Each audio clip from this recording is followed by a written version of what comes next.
What's going on, guys? It's Charr here, back with another episode of Deck Doctor. I guess we're making it a series now. Today we are talking about Tempo Adam Warlock. I'm really excited for this one, but a couple disclaimers at the beginning, as always. First one, I hope you guys like my little cardigan I got on. It's little goblins on it. Pretty cool, pretty cool. Other than that, the normal I don't really think I do a ton of disclaimers for this series, but again, this is me and my exploration of learning and building for these different heroes without using as minimal of references as possible. For this one, I did not look at a single other deck list, but over the course of playing the game, I have seen very popular Adam Warlock deck lists, such as Wild Tutor and whatnot. This is trying to look at his kit in a vacuum, look through my card pool, which is the entire game, and just find something that I think is not necessarily completely new, unique, or different, but something that I felt like could play to the hero's strengths a lot. I don't know if any of that made sense, but we had Adam Warlock. Now, I don't really know why. Maybe I was playing him in Marvel Rivals a bit too much, or what really gave me an inkling to revisit this hero, but I think Adam Warlock's design is really cool outside of this game. No flame to the people who did this hero art, but if you guys saw that April Fool's video of me rating the art in the game, I think Adam Warlock was the bottom or second to the bottom. I do not like his card art. I think his alter ego art is passable, but his hero art is, to put it in perspective, I printed out a proxy version of his hero art just so I didn't have to look at it. Adam Warlock is really interesting. He has the deck building restriction where he does the Highlander, which essentially in layman's terms is you can only have one copy of each card in your deck. You can't run multiple copies of any cards, which makes him really interesting to build with. And also in combination with Highlander, he can do one card from every aspect as long as he has an equal number of aspects. Well, he can pick 4 aspects, right? So, I'm not actually sure if he can do 5, but my understanding is you can pick 4 aspects in your deck building. And you just have to do an equal amount of all of them. You put your deck together, and then boom, you've got an Adam Warlock deck. Pool doesn't really do anything for his battle mage ability, as you can see here, but you can include it if that's something you'd want to. So that's kind of a bit of the disclaimers out of the way. If you want to join part in kind of like video ideas, coming up with ideas, discussing the game, the Discord has been popping off as of recently. There's been a lot of people joining, a lot of conversations happening that interest you. Quick plug out of the way, down in the description below, go ahead, join. But now with that out of the way, let's get into the video proper. So let's talk about a hero introduction to Adam Warlock. So I've been talking about this deck, why I'd sort of been interested in picking him, but it's important to understand the hero first. I'm going to try and make it as simple as I can for it. Nobody, if you haven't looked at this hero before, ever played him, or know what he does, consider this your primer. So he has a 6 hand size, 5 hand size hero mode. This is Adam Warlock. This is his identity card. He has 3 recovery, 11 hit points. He's pretty tanky. 11 hit points is really good. He also has a base defense set of 2, with the other 2 being at 1, which means you're kind of incentivized to defend with him. And that's something I found out, which I'll get into when I was making my first deck list. We have this Avatar of Life deck building ability. So during deck building, your deck must include an equal number of cards from all 4 aspects. You cannot include more than 1 copy of any non-Adam Warlock card, which is that Highlander format. I think it's a term for Magic or something, where you just have 1 copy of every card besides his hero kit. As an action, you can discard a card from your hand, remove a status card from Adam Warlock. This one's okay. You usually, unless you're really bogged down by stuns and confuses, I won't say this is useless. I definitely used it in a lot of the games I was playing with him, but since he can do one of every aspect, throwing in a Night Nurse is usually better if you get it down. So it's a good alter ego ability. I'm glad he has something. Then we have his hero card, and this is where all the magic, this is where the juice is, in combination with his hero kit. We have Adam Warlock, 1 thwart, 1 attack, 2 defense, battle mage. As an action, discard 1 card from your hand. So it doesn't actually have to be one of these aspect cards. It can be any cards, and you will have considered resolved battle mage. Limit once per phase, and then it just says if that card is aggression, deal 2 damage to an enemy, justice, remove 2 threat from a scheme, protection, heal 1 damage from an ally, and leadership, give a hero +1 thwart, +1 attack, and +1 defense. You may have heard I put some emphasis on the protection and leadership one. These are the ones that really shine in multiplayer. If I'm playing this in solo, I'm almost never doing the leadership one on myself unless I really need the extra stats for the round. But in multiplayer, when you have a Drax or an SPDR or someone who readies like crazy, giving them +1 thwart from a round, combining with maybe the Colossus, that means each attack they take 1 more damage, you're getting 2 extra damage from every single activation of that character. It can go a long way. It can help them clear stuff on the board. Pretty cool. So in a vacuum, this is like a really efficient hero ability. Even without the rest of his kit, just being able to trash a card to deal 2 damage or trash a card to remove 2 threat is kind of like above rate or on rate for most of these effects. If you think something like a 4 Justice, you're spending 2 resources to remove 5 threat, but it's 3 cards you're spending, usually speaking. So if you think like every single card spent is around, it's a little under 2 threat because it's not 2 for 6, 2 for 5. This is pretty on rate. This is like a pretty good thing. You just trash a card and you do an effect that affects the board in a meaningful way, especially in the leadership one too. If you get more than 2 readies, you're going like super positive, plus they don't like die during the villain phase. Protection can keep a really key ally up. If you have someone Voltroning an ally or they're readying it off a command team, just getting that one extra activation, maybe out of a Colossus like Goliath or someone who leaves play at the end of the phase, it really can go a long way and represent a lot more than what the hero card says it can.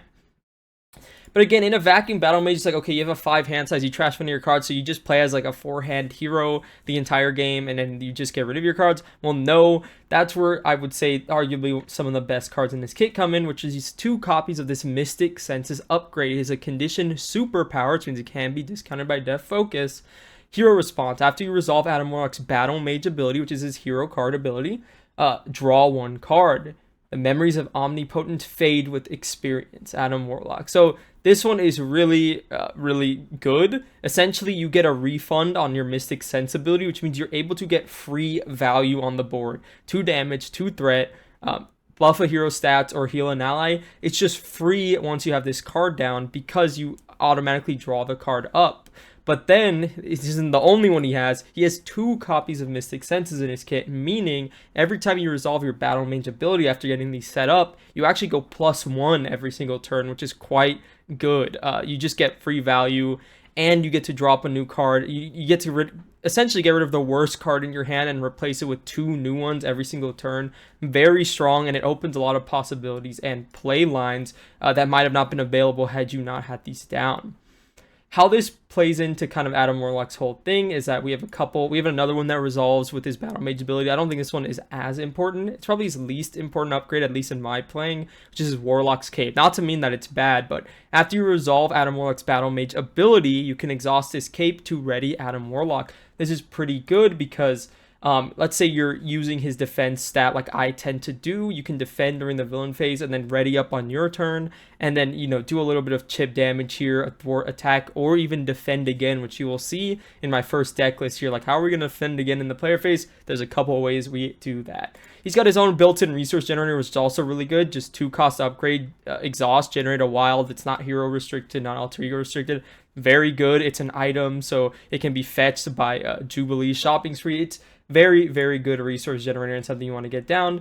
And the final thing that I think is kind of key to what makes Adam Warlock himself is the Soul World support. As a response, after your deck runs out of cards, place a soul counter here as an alter ego action, exhaust Soul World and remove a counter, heal all damage from your identity. It doesn't say like heal 8 or heal to full, all damage from your identity. Any damage you have taken, you go up to full health essentially, and it combos really, really well with a lot of cards we will be seeing, especially the ones that give you extra HP.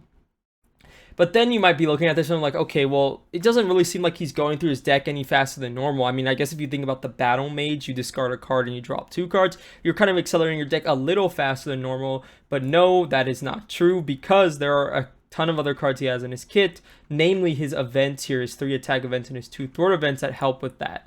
Karmic Blast, this ties into his Soul World, and it ties into his deck building ability of aspect cards. Attack superpower, deal 4 damage to an enemy, discard up to 4 cards from the top of your deck. You deal 1 additional damage to that enemy for each different aspect card discarded this way, which is aggression, justice, leadership, and protection. So if you want these cards to do anything at all, you do want to play basically all 4 or whatever your pick of 4 aspects in your deck to really make it go off in a big way. Karmic Blast is really fun. You go through your deck a lot. And it's the same thing here with Cosmic Awareness, except it's 3 threat, but you do that same discard up to 4, so you pick, and you know, you can hedge your bets, try and get exactly the amount of thwart you need, but usually you want to go near max or max because you might get trolled by his identity cards or basic cards you have in the deck. So looking at Adam Warlock's kit, it really incentivizes you to play these aspect cards. It really disincentivizes playing these basic cards, and he has a lot of things he wants to get on the table. Just to finish up for posterity the rest of his things, we have 2 copies of this card, Quantum Magic. Essentially what this does is you go -1 in hand. So you start with a 5-card hand, you play this, you go to a 4-card hand, because what it does is an action, you choose a card in your discard pile and add it to your hand. So essentially, this one lets you kind of recover from all these cards discarding cards from your deck. You might like have to play a Cosmic Awareness or his Quantum Blast or whatever it's called, Cosmic Blast, early to get some progress or tempo on the board, and you might mill a really important upgrade. The point of these 2 cards is that they can get those important upgrades back in your hand, or even in the late game, once you're already built out, these can get the best card in your discard pile back into your hand multiple times or multiple turns in a row. It's very strong, even at the cost of going -1. I think this is a very good card in this kit, very strong, and something, it's not something you always play, but when you have like the right, deck build or the right, circumstances come up, it's very, very good in my opinion. I think the last 2 cards we have yet to talk about is Cosmic Wards. This is another upgrade. This card is good, but I won't say you don't have to play this every turn, every time it comes up. As a forced interrupt when you reveal a treachery, so it's only you. In multiplayer, you can't do it for other people's treacheries, which I thought you could the first couple times I played him. When you reveal a treachery, cancel its when revealed effects and discard it, then discard Cosmic Ward. This is pretty good. Most of the bad cards in this game are treachery cards, and the fact that you are able to just cancel it and get rid of it, really good, especially for 1 cost. I guess the only downside is it's a forced interrupt. So if it's something that has like a surge keyword or any other keywords that resolve that aren't in the when revealed, you are forced to just cancel it, even if you would have wanted to saved it for maybe the card it surged into being a lot worse than that card itself. It's really good, but it's not something that is needed by any means. It's a nice to have.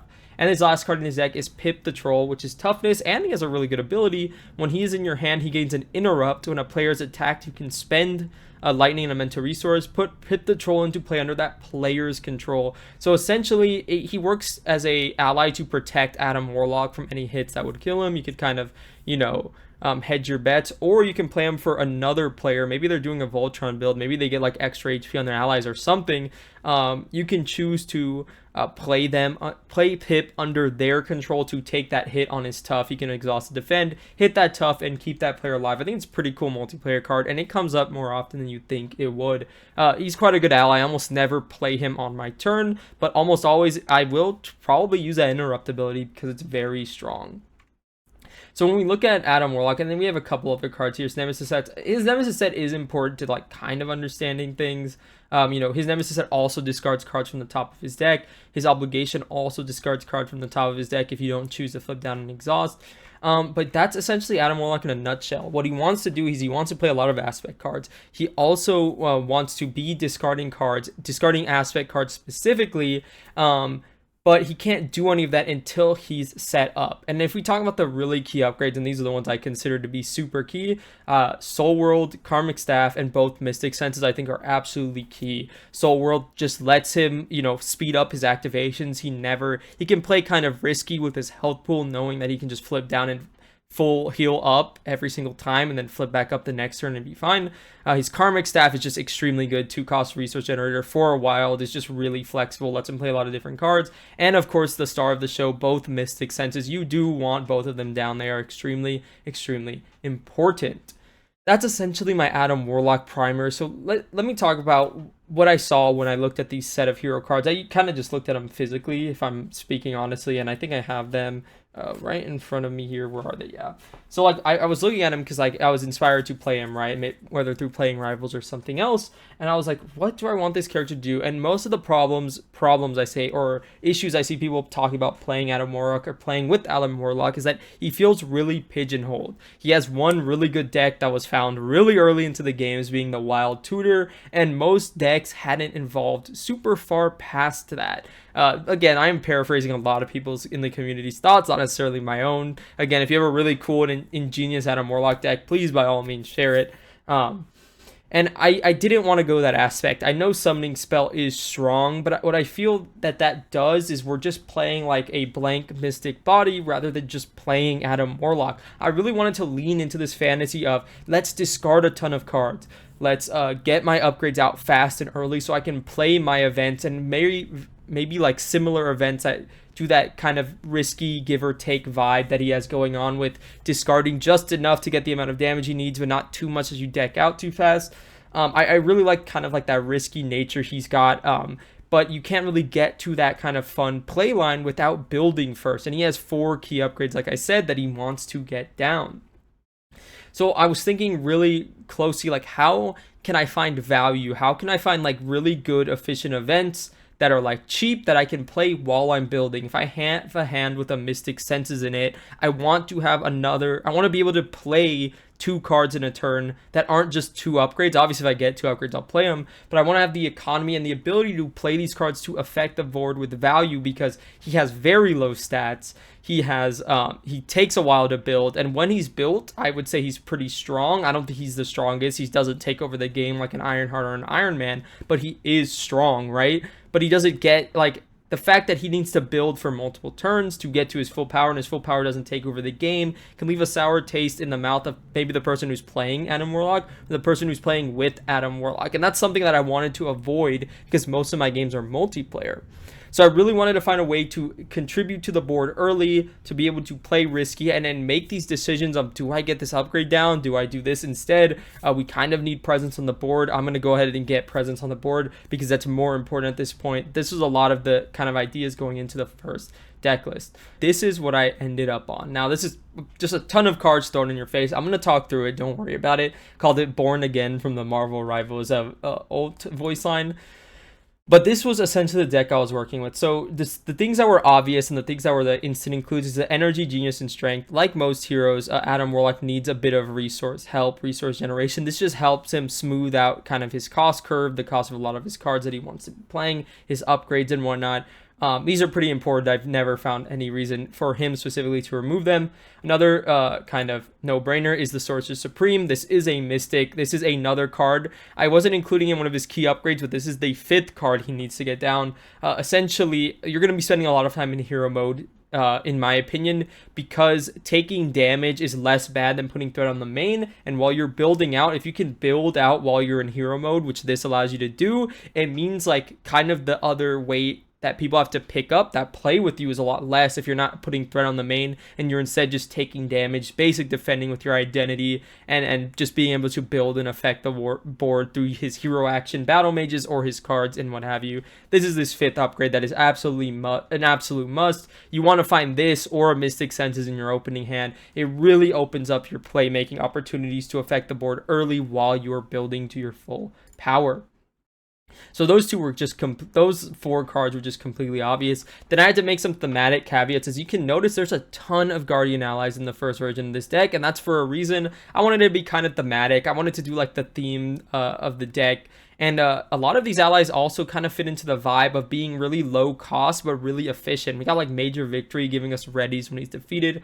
We've got Arrows that can like confuse minions, but also he's a flexible ally that can thwart for 4 over 2 turns, or do 2 thwarting and block for us if we need it, or someone else on the table. But again, our thematic caveats here are Maria Hill and Nick Fury. Card draw is extremely important for characters who want to find key cards or build fast. Nick Fury lets you just dig really far into your deck. He replaces 4 cards in your hands that aren't the upgrades you want to see with 3 new cards, hopefully a Mystic Senses, hopefully the Sorcerer Supreme, to be able to dig further and find those cards you need or want to play and get down in order to accelerate your building. Maria Hill is in here for a very similar reason, but also because this is a multiplayer deck, so everybody can benefit from that card draw. We do have a Make the Call in here and other ways to just get her in the play. We can Quantum Magic her back if we're going first, and just replay. Just recurring Maria Hill has always been a very strong thing in multiplayer, and it's another way to offset his low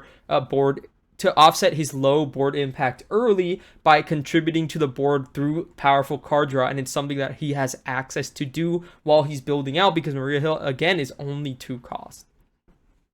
The rest of this deck list, like I said, a lot of these allies are just the Guardian allies that I thought were low cost or they affected the board in a meaningful way. We've got Quasar here, removing threat from a ton of schemes. We got Starhawk, which is a very flexible ally, able to attack and thwart in a mix. And once we want to get rid of him, usually, my play pattern in this deck, which I'll get into in a second, is basic defending every single turn because his stats are so bad. Trying to make use of it. I don't have a heroic intuition or anything like that in here. No combat training.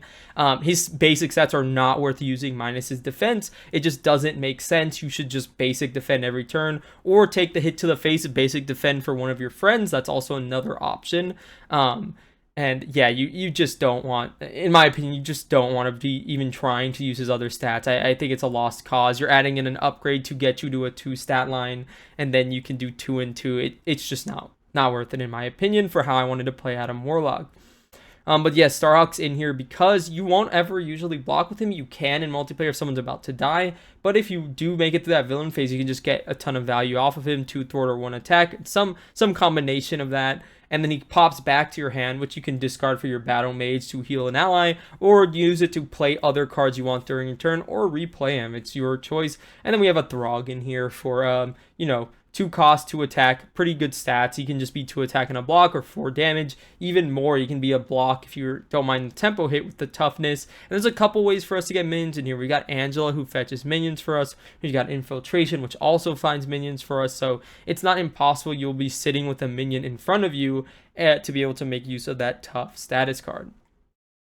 When we look at this deck list, we're on 4 aspects, 44 cards. I thought this was really nice, and it looked really nice. I play a lot of 44 card decks anyways, and I just thought it was really cool. But I will say that's one of the things that definitely changed when I did my second time around. It's really hard to conceptually explain this deck, but the general idea was to play low to the ground cards and cards that kind of had this give or take kind of risky effect to them in order to affect the board early while I was building. Like some examples of those cards are something like an Infiltration or something like a Swift Retribution, a toe-to-toe, or maybe even the ones like Zone of Silence or Magic Attack. Playing Zone of Silence and Magic Attack when you don't have your upgrades built out is a big risk, in my opinion, because you can just mill like both of your Mystic Senses, or your Mystic Senses, your Sword Supreme, and if you already went through all of your Quantum Magics, you have no ways to get those back for your second deck pass. And that's kind of a lot of the choices you have to make when you're playing Adam Warlock, and it's not something that I think you should shy away from. It makes it really interesting. Can I make it through a first deck pass with only one of my Mystic Senses? Can I afford to mill my Sorcerer Supreme? Like, how is the game going? Is this value or this tempo more important in the short term to make sure we don't lose in the long term? And can I make do with what I have on the board? It makes for really interesting and fun decisions. We also have a martial prowess in here because another thing about this initial deck list was, well, a lot of these ones that I wanted to use to get value, such as Hard Knocks giving me a tough or Stealth Strike to take some threat off while killing a minion, is this can help us pay for all these attack events we had going on. So yeah, if we continue down here, we have Welcome Aboard. Again, all of the real big, leadership cards are all really multiplayer focused or team focused. Play only for your identity as a guardian trait. Reduce the cost of the next ally. I played this phase by 2. I played this a lot for myself, but I also played this a lot for my allies. You're essentially giving someone else on the table a double, which is again a really easy way, one card, to affect the tempo of somebody else or the entire game in a major way. We'll just go through down the leadership choices. Make the Call. It's very good. You can get Nick Fury or Maria Hill back, or any of these other ones that you might think are applicable. Throg with the tough could block like 2 attacks, or you can have him attack and then block. Like you've got options here. We've got a Regroup, which is very good, especially with all these like low cost allies, or if your teammates are playing leadership or some sort of ally swarm board. When an ally is defeated by an enemy, you return it to the owner's hand instead of discarding it. Essentially means you get to get all the use out of your allies, especially if they leave play at the end of the phase, get a ton of use, get a block out of them, and you get a card back in your hand. Again, cheap way to affect the tempo of the game. The whole point of the deck is high tempo. While I'm building, I want to be able to find these cards to be able to cheat out tempo in multiplayer games so that I'm not falling behind, essentially.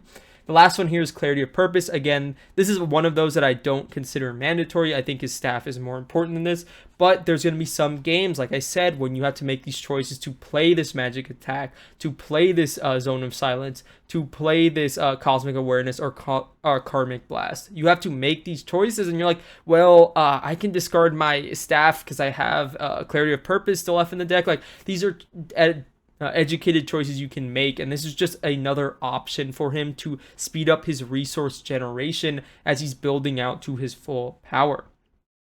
We're going to move on to aggression here. Like I said, we already talked through Angela and Throg, but we also have a magic attack here, which again, you choose an enemy, discard 5 cards from the top of your deck, and you just deal 1 damage for each card discarded. 1 for 5 is extremely efficient. That's the name of the game with this deck. Speaking of 1 for 5, we have toe to toe. Choose an enemy, that enemy attacks you, then deal 5 damage to that enemy. This is really, really good for clearing out minions. It lets you affect the board in a really strong way. Your health pool is your only resource. This deck aims to speed up his tempo by using his health as a big resource for him. I don't want to put threat on the main. I want to use my health as a resource. How can we do that? By basic defending every turn to not increase the threat, but also by using cards such as toe to toe to be able to clear threats on the board and open up other people to focus their turn on other things, such as maybe thwarting or something you're not as good at. Keep Up the Pressure here has been the high-key MVP. Every single person I've played this deck with and they've seen it hit the board, they're like, I never thought about playing that with Adam Warlock. He has access to all the player side schemes, and this seemed like the best one for aggression.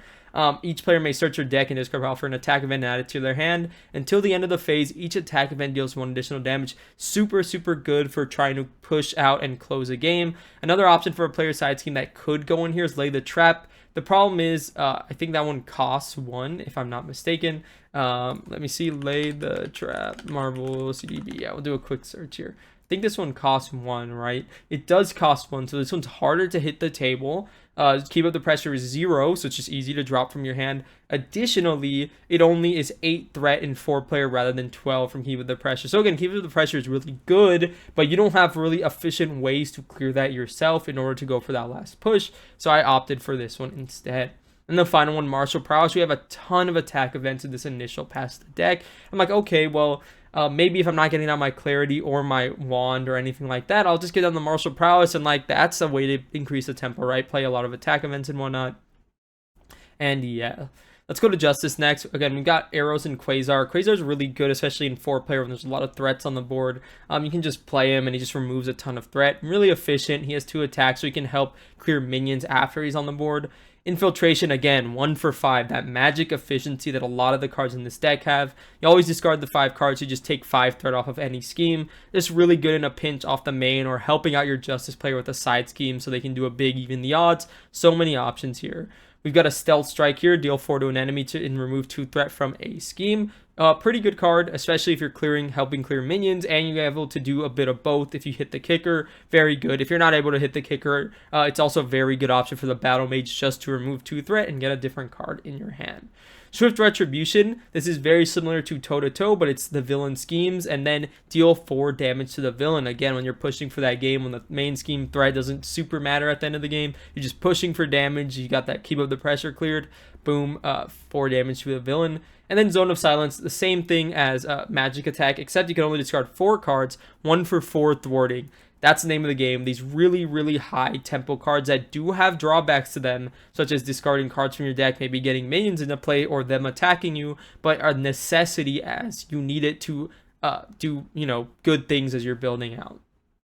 Final aspect is protection here. So we got Starhawk. It's the only ally I really ever considered playing. I know there's another Guardian protection ally, but he was too expensive. Hard Knocks, very similar idea to Stealth Strike. You discard this if you don't have a minion to kill, but if you do, you get that tough, which means you can take an attack to the face and then use your basic defense for someone else. Pretty good. Momentum Shift. Again, the idea is that I wanted to stay in hero mode the whole time or whenever possible. So this is just a cheap attack event where you can heal 2 and then deal 2 to an enemy. Just help affect the board. Second Wind. This card did stay in the deck list. Spoilers. This card is a ton of fun. med team may be better in some situations depending on the heroes you play with. But there's been so many games I've been able to play this either on myself or on somebody else that if they had to flip down that turn, we might have schemed out, or they might have died completely. It wasn't safe for them to even flip because maybe the villain had damage for them in alter ego, or ways to deal damage in alter ego. They were like exhausted through an exhaustion, or having to defend the turn before. And it's just really, really good. If you put down a med team, it only heals for 2, but this one heals for 4 or 5 because you almost always hit the kicker. Night Nurse is just extremely good, efficient table support card. You get to remove 3 statuses from anywhere and heal for 3. Insanely good card. And then Ready for a Fight was just for those turns when maybe you wanted to flip down, take advantage of your soul world, or do a basic heal if you haven't gone through your deck yet, flip back up and able to take some attacks, stop threat from going onto the main, and whatnot. When looking at this version of the deck list, when I played it a couple times, there was a couple of things that really stuck out to me. Even though I like playing 44 card decks, the first thing I noticed was that there was too many cards in the deck. I felt like I wasn't finding my upgrades fast enough. I would get cards that just like didn't have like the Sorcerer Supreme, or I'd get, there'd be like 2 or 3 turns when I wouldn't find like my Mystic Senses, or I wouldn't find like my Karmic Staff or whatever. Like there was a lot of turns that were just like really awkward, and they were like cards I didn't want to play. Like I'd be looking at like maybe like a Swift Retribution, Welcome Aboard, and then like 3 of his events and a Cosmic Word. I'm like, these are not the cards I want to be seeing in this deck list. And I think lowering the card count was something that I thought was pretty important. At least after doing the first deck pass. Another thing is that there was just a couple of cards in here that just like really didn't pull their weight. Martial Prowess felt like a good idea when I was making, because I'm like, oh, I want to speed up the tempo. This is really good for playing all these 1-cost attack events I have. And then I found that every single time this was in my hand, I never wanted to play it. The idea is that I wanted to get set up fast and early, and this incentivized me to play more attack events than to set up. And the more attack events I played, the longer it took me to set up, because I would mill through all my cards, right?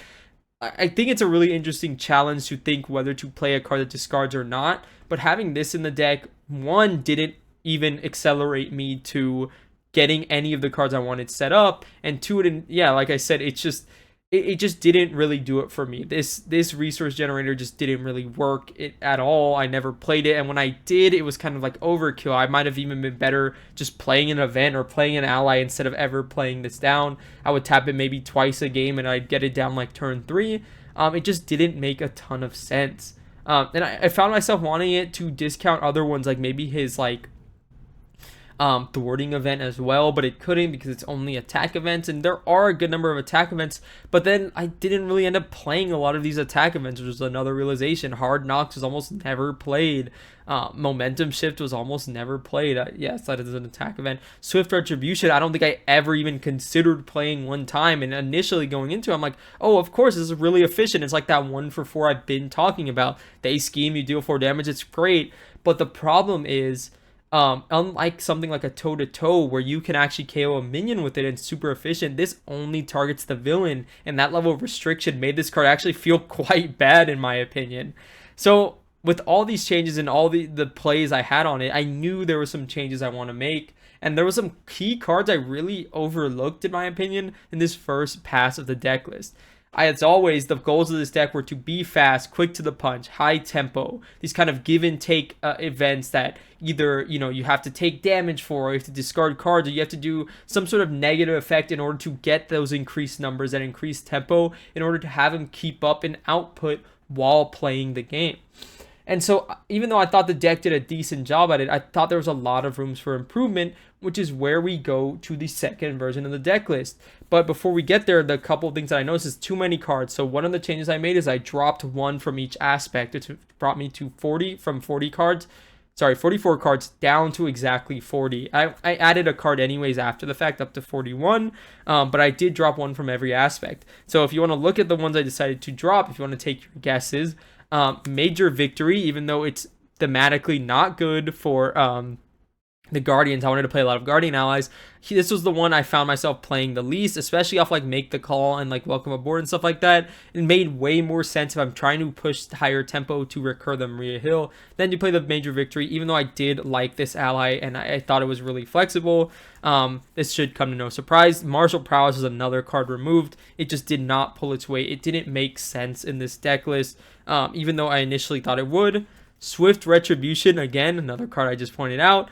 It just wasn't flexible enough. Scheming was much worse than taking damage. I can leverage my own HP pool, but letting the villain scheme means I'm creating a problem for somebody else on the table, which I did not want to do. And then lastly, for protection, we have Momentum Shift. I did not ever end up playing this. It was usually just more of efficient to just flip down and do a basic recovery or just to hide from an activation if I ever really needed the heal, and it just didn't make a ton of sense. It was a bit too expensive to be in the deck, but that's not the only ones I left off. Also, Hard Knocks and Ready for a Fight were removed from the list, so protection got a lot of changes in this second version of the deck list. So let's go ahead and go over those changes really briefly. So here we are, Born Again Final.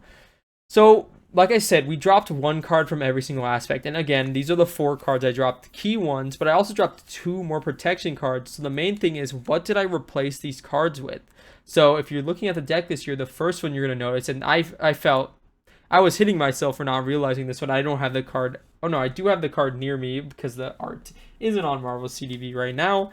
Which is okay, is a new card from Civil War, Defensive Conditioning. This card really felt like it brought the deck together. This is the new kind of armored vest, but this is just like a perfect Adam Warlock card in my opinion. It's 2 costs, play under any player's control. You get +3 hit points and your hero gets +1 defense.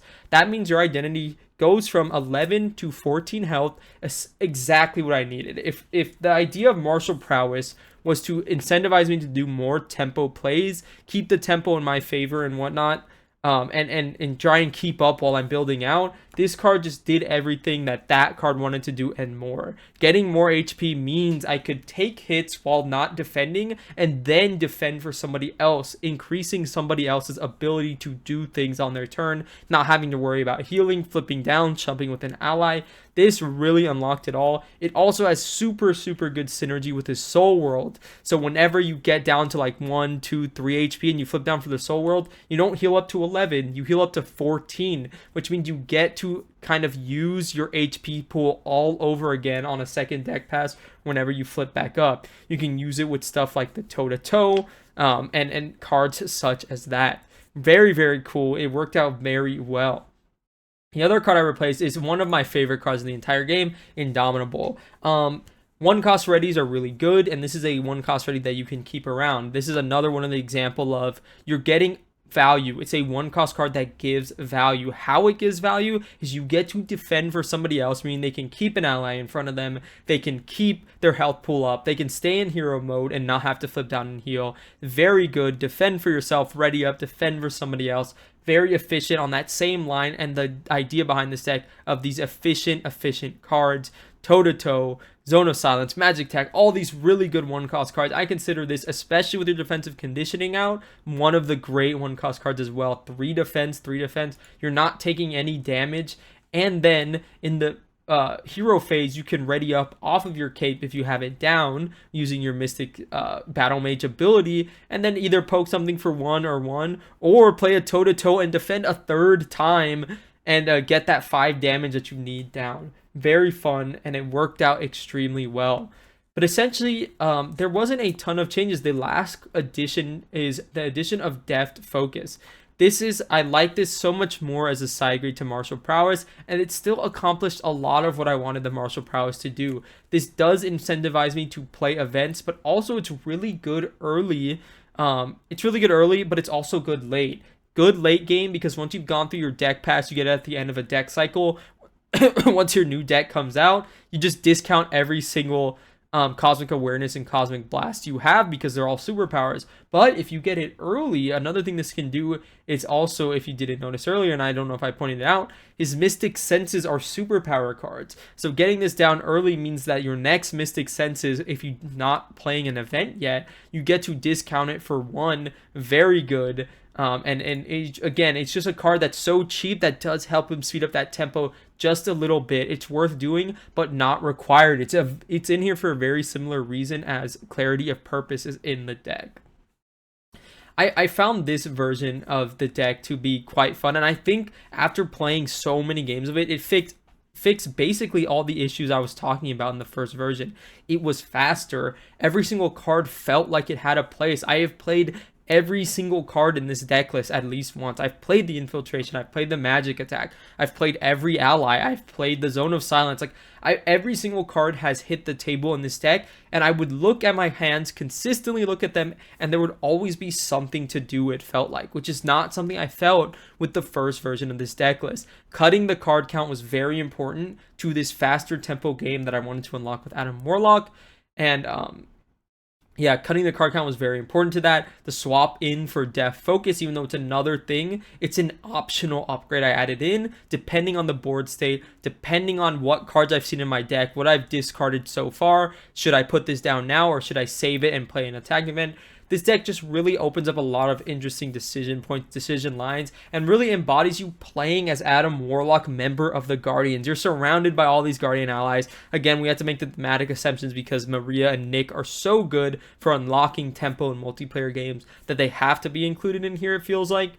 But this deck has just been a lot of fun. If you had been hesitant to give Adam Warlock a try, or thought that he was really one note, I think this deck will be a lot of fun, and it will give you a lot of very fun decisions to make during a game. We were playing very tough villains with this hero. He was able to pull his weight. He was able to build fast enough and start affecting the board state in a way that was very positive and led to a lot of wins and fun outcomes for me and everybody at the table. I implore you guys to give this deck a chance. I really do like this deck doctor series, mostly because I'm able to look at these heroes who have been solved or maybe boring or whatnot. And again, Adam Warlock has never really been any of those things, but I think he has a lot of kind of deck building caveats that people fall into that maybe give him a negative opinion. They put way too many upgrades in the deck. He can play upgrades, but you should make them optional. They should not be what he is built around unless you're foregoing his stronger upgrades. Again, there are probably some crazy decks you can do, putting every single heroic intuition, combat training, assault, armored vest, and whatnot, but you're going to be playing the game for like 15-20 turns to get all that stuff down. And the idea behind this is that I didn't want to do that. I wanted something to extract all the juice out of him that I could, speed him up to the fastest I think he could be played, while also building out to his end game. I was very consistently in most of these games getting almost all of my key upgrades down every single deck pass while being able to affect the board in a positive way. Many games I would leave my first deck pass with my Soul World, with my staff, with both of my Mystic Senses, and with Sorcerer Supreme. Now, like I said, there's a lot of ones that I consider optional, so maybe I didn't have a Clarity, maybe I didn't have one of my Mystic Senses, maybe I didn't have my Def Focus, and I didn't have, my Cape. So there was options, and these were choices I made on what the villain we were facing, the current board state, and what I thought could be happening to get these specific upgrades, and also what I drew into, right? To get these upgrades down in a timely fashion, in a way that made sense for the gameplay. And again, there was a lot of games I played where I had to skip all my Mystic Senses. I had to skip all my Soul World, and it made the game really fun, interesting, and different than normal, because I'm not just like holding these upgrades in my hand. No, I'm going to spend them from the value. I will be using the toe-to-toe when I could have held the Soul World in hand. I'm going to use the Soul World as a resource because we need to clear some stuff on the board and we need to get some stuff done. I have had a ton of fun playing this deck, and one small sideboard card that I can include, Taunt. Extremely good in Adam Warlock. Again, if you're really trying to extract the value, get the card drawn, get built fast, that might seem like a no-brainer inclusion here. But what I found most of the time is that Taunt is kind of like a dead card, in my opinion, in the end game. It's very good to build early, and it's good if you find it early, and I do recognize it for that. It just depends on the villain. I don't think Taunt is a card I would bring against every villain in the game, but against certain villains it's very strong, and especially if you're playing on standard, you probably should just include it. Maybe replace the Indomitable or replace the Second Wind, but Second Wind is a GOAT card. Don't let anyone tell you differently. Had a lot of fun with second wind. It's been very good. I've played that one. If you're talking about maybe the cards I've played the least in here, I think Indomitable, because it was in the second version of the deck and I played the first version a fair number of times, this is probably the card that's hit the table the least. But in terms of in general, I think Angela, that's been in both decks, has probably been the least. You don't always want the minion in front of you, but sometimes it is very efficient and there's just like answers on the board for it that people don't mind. So it's really fun to get her down. Yeah, if we're talking about cards I played the least, second wind is not even close to a card I played the least. This card has hit the table 3, 4, 5 times over the course of like 10 games, which I think is pretty good for a card that has been, it's very overlooked.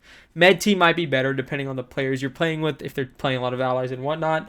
But again, second wind, play it. It's fun. I don't know. It turned into a second wind shilling video. That's essentially it. This was the second episode of Deck Doctor. Do you guys enjoy this series? Me yapping about a character, what they do, my experience playing the character, and how that evolved into the final deck list I found. I really do think that this deck still has a little bit of room for iteration, but it's basically perfect for what I wanted the deck to accomplish. I didn't want to do any of the wild tutor stuff. I wanted to prove that Adam Warlock could be played fast and get set up quickly and impact the board in a major way. And I thought it was a very fun and thematic way to do that. Is there ways you could tweak this deck to be stronger, to be faster? Sure, but then I think it turns into a different deck list, right? If you go into with the summoning spell and you change all the Guardian allies to maybe bigger health allies, and like, oh, when a beast hits the board, like I get my double back, and like it's so efficient, right? I feel like it loses my initial vision of what I wanted this deck to be.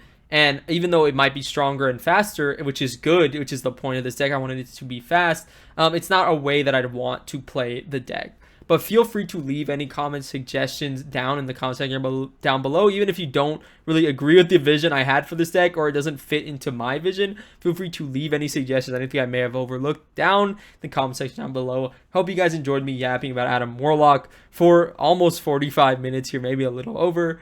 That's going to be it for today's video. Leave a like, take care of yourselves, have a good one. I'll catch you guys in the next video. Goodbye.